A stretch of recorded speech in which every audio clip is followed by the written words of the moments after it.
जय हिंद, राम राम। स्वागत है आप सभी का आपके अपने परिवार विद्यापति गुरुकुल में। जैसा आप सभी को पता ही है, प्रतियोगी परीक्षाओं की तैयारी के लिए अपने इस परिवार में हम जुड़कर पढ़ने की और अपनी तैयारी करने की कोशिश करते हैं। तो हिंदी की जो तैयारी आपकी चल ही रही थी, आज आपकी साइंस की क्लास रहेगी जो आपकी हर एक एग्जाम में साइंस आती है। चाहे मैं बात करूँ 10th 12th में, 11th में आपकी साइंस आती है, और या बात करूँ प्रतियोगी परीक्षाओं में भी आपकी जो ग्रुप डी में भी आपकी 15 नंबर की साइंस आनी है। तो उसके लिए क्लास आपके लिए उपयोगी सिद्ध होगी। तो सभी साथी जुड़कर इस क्लास में मेहनत करिएगा। संदीप सर हमारे साथ है, किसी परिचय के मोहताज नहीं है। नरवाना के क्षेत्र में जाने माने हस्ती है। तो साइंस के लिए संदीप सर का स्वागत करिएगा करिएगा सर उस क्लास में।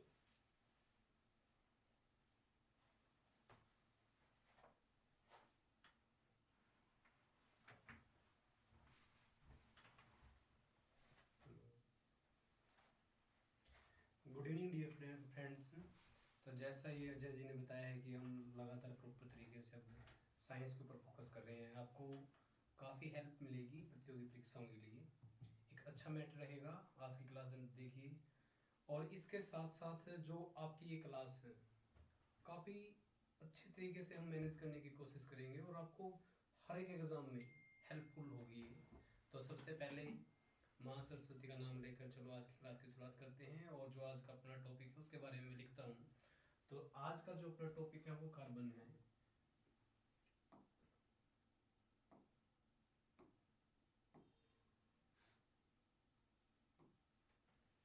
तो कार्बन एक ऐसा एलिमेंट्स है पीरियोडिक टेबल में, या तब कह सकते हैं आप इसको, जिसका जो एटॉमिक नंबर है वो 6 है।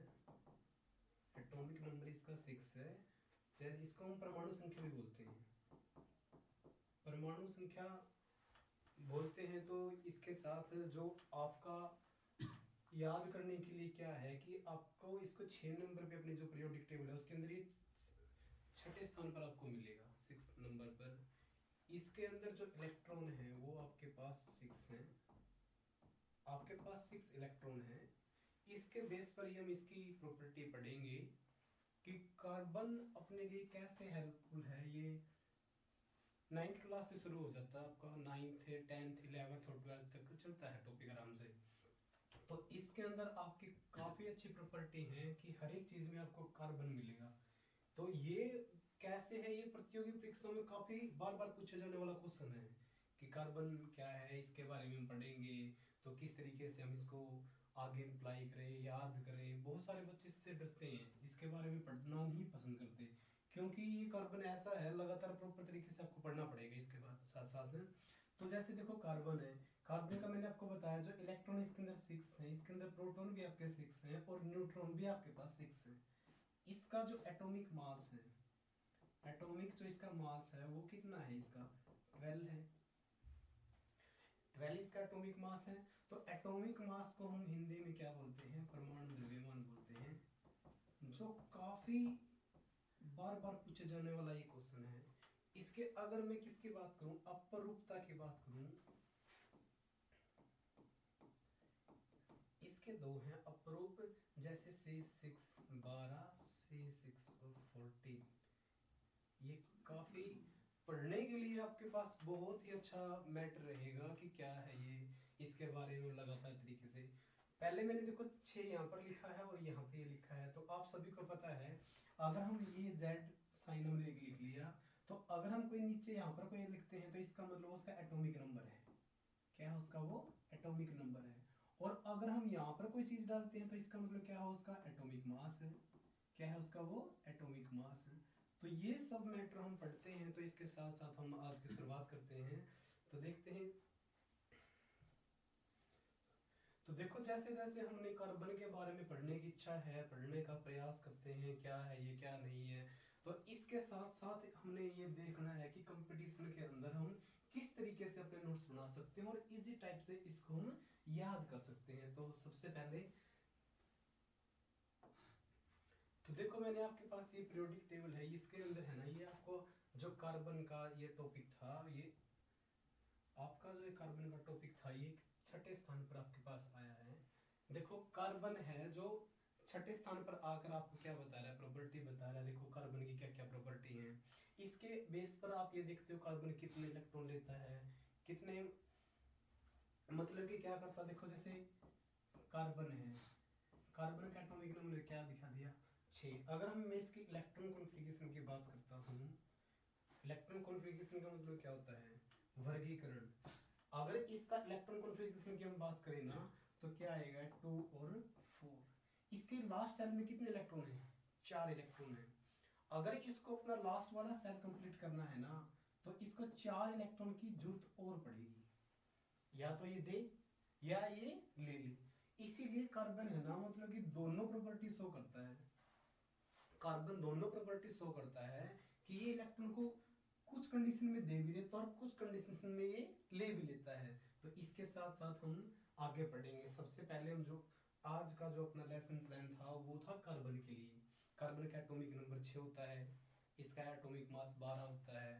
तो इसके दो ग्रुप होते हैं C6 और 12, C6 और 14, दोनों ही काफी जबरदस्त तरीके से आपके ये रहेंगे। तो इसके साथ साथ हम आगे देखेंगे। तो देखो जो आगे वाला अपना जो टॉपिक है वो ये देखो, मैंने आपके पास क्या बोला कि जो ये कार्बन है इसकी 3 स्टेज में हम पढ़ेंगे। इसका पहला स्टेज क्या है आपके पास, डायमंड, या इसको क्या बोलते हैं, हीरा।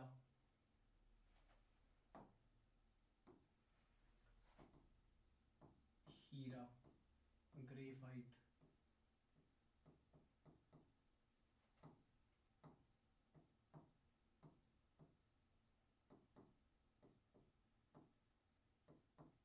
फुलरिन। अगर हम इसके बारे में थोड़ा सा और ज्यादा डीप में पढ़ने की कोशिश करें, देखो अगर इंग्लिश मीडियम के स्टूडेंट्स हैं तो मैं इंग्लिश में भी साथ साथ करवा रहा हूँ। कार्बन है, इसको हम डायमंड बोलते हैं,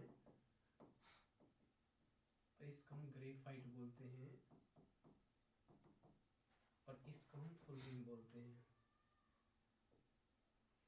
तो देखो बच्चों सबसे पहले ना कार्बन के क्या है, ये अपरूप है। डायमंड हो गया, ग्रेफाइट हो गया, फुलरिन हो गया।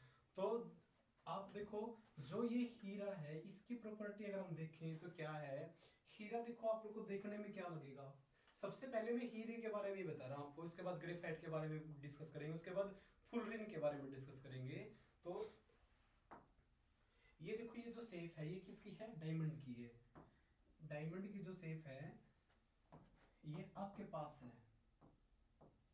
देखो आपको जो कार्बन है वो तीनों प्रॉपर्टी शो कर रहा है। जैसे तीनों प्रॉपर्टी में क्या आ गया, जैसे डायमंड आ गया, ग्रेफाइट आ गया और फुलरिन आ गया। आपने ये देखा ये क्या है, सॉलिड। क्या है ये, सॉलिड। ये क्या है, इसके कंपैरिजन में ये इतना हार्ड तो है ये, लेकिन इतना सॉलिड है नहीं, ये लचीलापन है इसके अंदर। और फुलरिन की शेप देखो आप, लाइक फुटबॉल। तो तीनों के अंदर है ना अलग अलग प्रॉपर्टी है कि कार्बन के, अगर हम इसकी बात करें कार्बन कार्बन कार्बन के बीच में शेयरिंग बॉन्ड है। क्या है, शेयरिंग, यानी साझेदारी करवा रहा है ये इलेक्ट्रॉन्स की। ये इलेक्ट्रॉन ना तो ये दे रहा ना ये ले रहा, ये ऐसे शेयर कर रहा है एक दूसरे के साथ, 2 या 3 बॉन्ड। बात समझ में आई नहीं आई बात। अगर एक बॉन्ड की देखो यहाँ पर क्या है, ये कार्बन और ये भी कार्बन है, इन्होंने इसके साथ अपना एक बॉन्ड क्या कर लिया, शेयर कर लिया। मैंने आपको पहले प्रॉपर्टी में लिखा था कि कार्बन है ना इसका एटॉमिक नंबर कितना है, 6 है। अगर हम इसके इलेक्ट्रॉन कॉन्फ़िगरेशन करेंगे 2 और 4 है, 2 और क्या है, 4 है। इसका मतलब कि इसको 4 इलेक्ट्रॉन चाहिए। क्या चाहिए, 4 इलेक्ट्रॉन। मैंने ये देखो ये ले लिया, ये इलेक्ट्रॉन इसका, इन्होंने एक बॉन्ड इसके साथ बनाया, एक इसके साथ बनाया, एक इसके साथ बनाया, और इसके 4 बॉन्ड कंप्लीट हो गए हैं। कितने बॉन्ड कंप्लीट हो गए हैं, 4। तो सीखने के लिए क्या था आपके पास, सीखने के लिए था कि कार्बन है ना कितने बॉन्ड बनाता है। तो कार्बन 4 बॉन्ड बनाता है। कितने बनाता है, 4। लेकिन ये किसके साथ बनाता है, ये बनाता है शेयरिंग। शेयरिंग करेंगे ये, क्या करेंगे, शेयरिंग। अगर ये शेयरिंग करेंगे तो इसका मतलब क्या है कि ये एक दूसरे को साथ से पार्टनरशिप में जाएंगे, साझेदारी करेंगे। ये इलेक्ट्रॉन की आपस में ये नहीं कंप्लीटली दे देंगे। अगर कंप्लीटली दे दिया तो आयनिक बॉन्ड बन जाएगा फिर। लेकिन ये क्या कर रहे हैं, शेयरिंग कर रहे हैं इलेक्ट्रॉन्स की। तो सबसे मेन पॉइंट तो यही है कि कार्बन कार्बन के बीच जो बॉन्ड बनता है किसके अंदर, डायमंड के अंदर, वो कैसा बॉन्ड बनता है, तो आप बोलोगे वो शेयरिंग पेयरिंग इलेक्ट्रॉन का बॉन्ड है। क्लियर है सभी का? तो इसके बाद हम जैसे आगे बढ़ेंगे तो ये देखो कि ये इसकी स्ट्रक्चर के अंदर है ना, और ग्रेफाइट की स्ट्रक्चर के अंदर डिफरेंस किस चीज का है? इसके अंदर रेगुलर पैटर्न में आपको बॉन्ड मिलेंगे, जो बॉन्ड लेंथ है वो भी आपको हर टाइम पे सेम ही मिलेगी, कहीं कहीं पे थोड़ा बहुत डिफरेंस है। लेकिन ग्रेफाइट के मामले में क्या है, देखो पहले डायमंड के बारे में देख लेते हैं। ये इलेक्ट्रिसिटी का क्या है? बैंड कंडक्टर है। इलेक्ट्रिसिटी का क्या है? बैंड कंडक्टर है। अगर ये बैंड कंडक्टर है तो इसका मतलब इसके अंदर से इलेक्ट्रिसिटी पास नहीं कर सकती। अगर इलेक्ट्रिसिटी पास नहीं करेगी तो ये हम कह सकते हैं कि इसके अंदर से कि क्या इसकी जो ये प्रॉपर्टी है ये कार्बन को किस तरीके से दिखा रही है कि कार्बन के अंदर से ये मतलब कि क्या है, इलेक्ट्रॉन के अंदर जो चार्ज आएगा उसके साथ ये अपनी इलेक्ट्रिसिटी कंडक्टिविटी शो नहीं करेगा। इसके बाद अगर मैं बात करता हूं किसकी, ग्रेफाइट की, देखो आपके सामने ग्रेफाइट है और ये हो गया आपके पास, इसकी शेप में आप हाथ से बढ़ा रहा हूं, थोड़ा सा क्लियर आपको नजर आएगी। देखो इस तरीके से इसकी शेप बन गई यहां पर।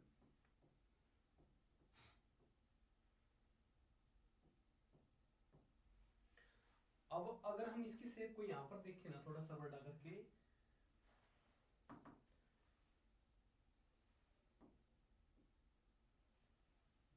ये थोड़ा सा बड़ा नहीं हो रहा है तो मैं हाथ से बना रहा हूं इसको। तो यहाँ पर देखो अगर यहाँ पर इसकी शेप देखें तो कितना हो गया, 0.34 बॉन्ड यहाँ पर दिया हुआ है, इन्होंने दिया हुआ है। तो अगर हम अलग अलग जगह पे देखेंगे तो बॉन्ड लेंथ है ना वो अलग अलग मिलेगी आपकी। बॉन्ड लेंथ क्या मिलेगी आपकी? अलग अलग मिलेगी। अगर इसी बॉन्ड लेंथ के कारण जो हाइड्रोजन बॉन्डिंग बनेगी, जो क्या बनेगी, हाइड्रोजन बॉन्डिंग बनेगी, तो हाइड्रोजन बॉन्डिंग के कारण ही ये क्या शो कर रहा है, इलेक्ट्रिसिटी शो कर रहा है, यानी क्या पॉजिटिव और नेगेटिव साइन शो कर रहा है, जिसके कारण इसके अंदर से क्या पास होगी, स्लाइटली नेगेटिव आएगा और स्लाइटली पॉजिटिव आएगा। स्लाइटली क्या आएगा, नेगेटिव, और स्लाइटली क्या आएगा, पॉजिटिव, जिसके कारण ये कौन सी प्रॉपर्टी शो कर रहा है, ये इलेक्ट्रिसिटी की प्रॉपर्टी शो कर रहा है। तो आप सभी को पता चल गया कि जो ग्रेफाइट है ना वो क्या है, गुड कंडक्टर है, किसका, इलेक्ट्रिसिटी का। तो जो पेंसिल है, अपनी जो पेंसिल है, पेंसिल के अंदर जैसे ये ब्लैक ब्लैक कलर का क्या होता है, इसके अंदर से क्या होता है, ये ग्रेफाइट ही होता है। ये अच्छा कंडक्टर माना जाता है इलेक्ट्रिसिटी का। अच्छा कंडक्टर क्या माना जाता है, इलेक्ट्रिसिटी का। तो ग्रेफाइट की प्रॉपर्टी में और डायमंड की प्रॉपर्टी में बहुत ज्यादा डिफरेंस है। दोनों ही अलग टाइप की प्रॉपर्टी शो कर रहे हैं। एक तो क्या कर रहा है, हार्ड है, ये डायमंड के कंपैरिजन में कम हार्ड है, और इसके वो क्या इलेक्ट्रिसिटी पास नहीं करवा रहा है। डायमंड है जो आपका वो इलेक्ट्रिसिटी पास नहीं करवा रहा है, लेकिन ग्रेफाइट के अंदर से इलेक्ट्रिसिटी क्या कर रही है, पास कर रही है। तो अगर आपके पास देख लिया जाए, अब देखो एक क्वेश्चन बार बार ये आता है कि इनके अंदर से कि ग्रेफाइट और डायमंड कि इनके अंदर, बच्चे सोचेंगे ग्रेफाइट ठीक है कार्बन का, लेकिन डायमंड को किसके अंदर नहीं रखते हैं, कार्बन के अंदर नहीं रखते हैं। पता नहीं किस चीज के साथ उसको कंपैरिजन क्या कर देंगे, मैच करवा देंगे, और आपसे पूछेंगे इनमें से कौन सा करेक्ट है। तो आपको डायमंड ध्यान रखना है कि डायमंड है ना किसका, कार्बन का एक क्या है, अपर रूप है। और इसके बाद जो नेक्स्ट है आपका, जो नेक्स्ट हम पढ़ने जा रहे हैं वो पढ़ रहे हैं फुलरीन। क्या, फुलरीन, ये भी एक अच्छा टॉपिक है। लाइक ए फुटबॉल, इसकी जो शेप है लाइक ए फुटबॉल है। एनसीईआर टेप में आप देखोगे जाकर, इसके बारे में कुछ डीप में नहीं दिखता, कभी भी नहीं दिखता। चाहे 9th की आप साइंस ले लो, चाहे 10th की साइंस ले लो, +1 ले लो, +2 ले लो, हल्का सा मिलेगा आपको ओवरव्यू, लेकिन क्वेश्चन यहाँ से बार बार बनता है। फुलरीन के बारे में बच्चों को पता ही नहीं फुलरीन है क्या। तो फुलरीन है ना, ये भी कार्बन का एक अपर रूप है। क्या है, कार्बन का ये एलोट्रोप्स है। क्या है ये, एलोट्रोप्स है कार्बन का। क्लियर सभी का। तो जो इसके अंदर है ना कार्बन है ना 60 C60, मतलब कि कार्बन है ना लाइक फुटबॉल, इस तरीके से गुच्छे में जुड़े होते हैं एक दूसरे के साथ। मान लिया ये हो गया आपके पास, तो आपके पास इनकी जो शेयरिंग है वो इस तरीके से आपको मिलेगी, और इसके साथ वो अपने अपने बॉन्डों को क्या करते आगे बढ़ाते चलेंगे इस कंपैरिजन से। तो ये भी आपके लिए एक अच्छी क्लास रहेगी अगर आप इन तीनों चीजों के बारे में पढ़ेंगे। तो जैसे ही हमने क्या देख लिया है, फुल रिंग के बारे में थोड़ा सा और बता रहा हूं आपको। इसकी जो शेप है, स्ट्रक्चर है इसकी, वो फुटबॉल की तरह होती है, फुटबॉल। अगर आपको C60 मिल गया ना तो याद रखियो आप क्या है, वो फुल रिंग है। ये क्वेश्चन बार बार बनता है, NCERT से रिलेटेड है ये। तो अगर आप इसके अंदर आप देखोगे कि C60 है तो इसका मतलब याद रखियो आप क्या है, वो फुल रिंग है। क्या है, फुल रिंग। क्लियर है सबका? तो कमेंट में जरूर बताते रहना कि क्लास किस तरीके से आपको मजा आ रहा है पढ़ने में या किस तरीके से है। तो हम कोशिश करेंगे आपको कि अच्छी सी क्लास दें कि जो आपको हेल्पफुल रहे। तो देखो इसके अंदर जो बॉन्ड लेंथ है, जो डायमंड के, ग्रेफाइट के और फुल रिंग के अंदर, तीनों के अंदर बॉन्ड लेंथ का क्या होता है, बहुत ज्यादा इंपॉर्टेंस रहती है बॉन्ड लेंथ की। अब बॉन्ड लेंथ के साथ साथ हम क्या देखेंगे, अब मान लिया एक के साथ एक अगर बॉन्ड लेंथ हम देखते हैं क्या है बॉन्ड लेंथ आपकी, तो बॉन्ड लेंथ के अंदर हम क्या कर रहे हैं, इसके अंदर हम देख रहे हैं कि ये आपकी बॉन्ड लेंथ है, इसके अंदर हम कंपैरिजन कर रहे हैं बॉन्ड लेंथ का। तो देखो बॉन्ड लेंथ होती क्या है। अब मान लिया कि किसी भी सेल का ये इलेक्ट्रॉन हो गया आपके पास, और ये भी किसी भी एलिमेंट का लास्ट वाला इलेक्ट्रॉन हो गया। जब ये शेयरिंग करेंगे ना इलेक्ट्रॉन्स की, जब क्या करेंगे, ये शेयरिंग करेंगे, इनके अंदर कितनी डिस्टेंस है, इनके अंदर कितनी क्या है, डिस्टेंस है। ये आपकी क्या रहेगी, बॉन्ड लेंथ। क्या रहेगी आपकी, बॉन्ड लेंथ। क्लियर है सभी का?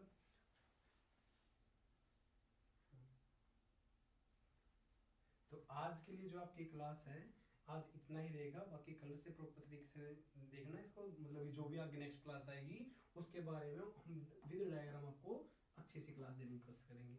तो आज के लिए इतना ही। Thank you. कैसी लगी आपको क्लास, कमेंट में जरूर बताइएगा। Thank you.